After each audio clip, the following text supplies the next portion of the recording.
Hola ustedes. This is a very short video, introduction to Spanish pronunciation, the 5 vowels, their sounds, and some unusual consonants in Espanol. In English we have 5 vowels. In Spanish they also have the same 5 vowels, but here's how they sound in Spanish. Listen. A, E, I, O, U. Realize that in English each of those 5 vowels may have many sounds. For example, look at these words that all contain the vowel A and think about how they sound in English. The letter A. So this would be bath, so that's A. Here's bathe, that's A. Here's boat. The A doesn't even sound in this word. O is all you hear. Personal. The A here sounds like personal. So the letter A in English here, in these words, in these examples, you can see that there's many ways that it could sound and maybe even not sound. Here's some words containing the letter E in English. How does this sound in this word? Beat. E. How about here? Bet. And in the word peat, this E sounds like E, just like this E. Beat, peat. However, this E is completely silent.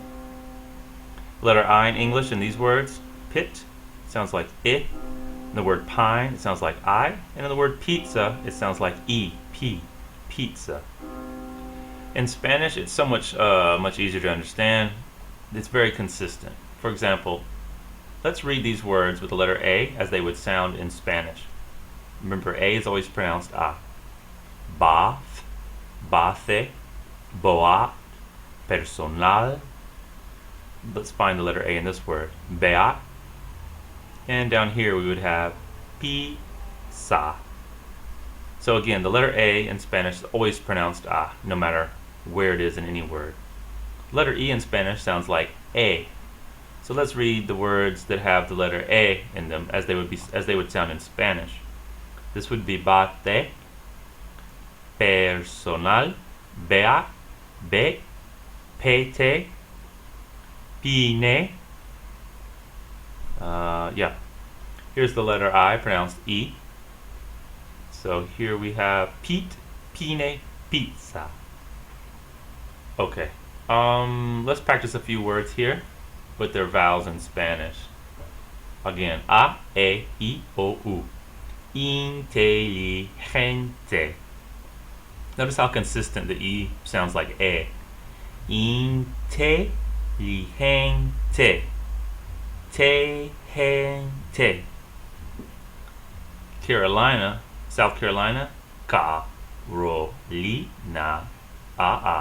Carolina del Sur.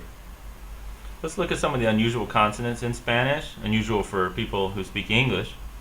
G in front of E and I, they'll sound like H. So for example, the word general or generally would be generalmente. Pronounce that, generalmente. You also heard that up here in this word intelligent. It sounds like inteligente. Also, the consonant J will sound like H in words like jalapeno. The double L sounds like Y in Spanish. The word she is pronounced ella. Or that cheesy thing you get is called a quesadilla. The wrapping around a lot of those things you eat is called a tortilla. And something is very beautiful, you say bella. Some of y'all have a tendency to pronounce it bella or something, some combination of the ul sound from L in English, but that is not the case in Spanish. It's a pure y sound. The R in Spanish, if R starts off a word in Spanish, you're supposed to roll it. So since R is the first letter in the word rich or delicious, say rico, or in this word, Ricardo. If the single letter R appears in the middle of a word, here, let me go back, sorry. You don't roll it. But in the middle of the word, if they want you to roll it, they'll put a double R. So for the word dog, it would be perro, or doggy, perrito. Burrito, the word for rice in Spanish, arroz. You'll see an N with a little tilde on top, and you'll see an N without it. This N is like English, N.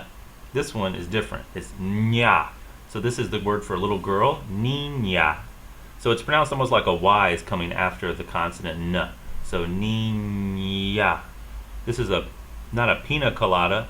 It comes from a pineapple in Spanish, the word for pineapple. is piña, piña. The word for mountain in Spanish, montaña. So we have a regular N, and then we have an NA. This is called, this is called NA. The letter is named NA, and this letter is called NY, montaña.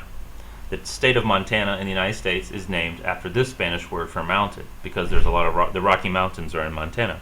A lot of the southwestern states used to be part of Mexico and have Spanish names. The word Nevada, nevada, means snowy in Spanish.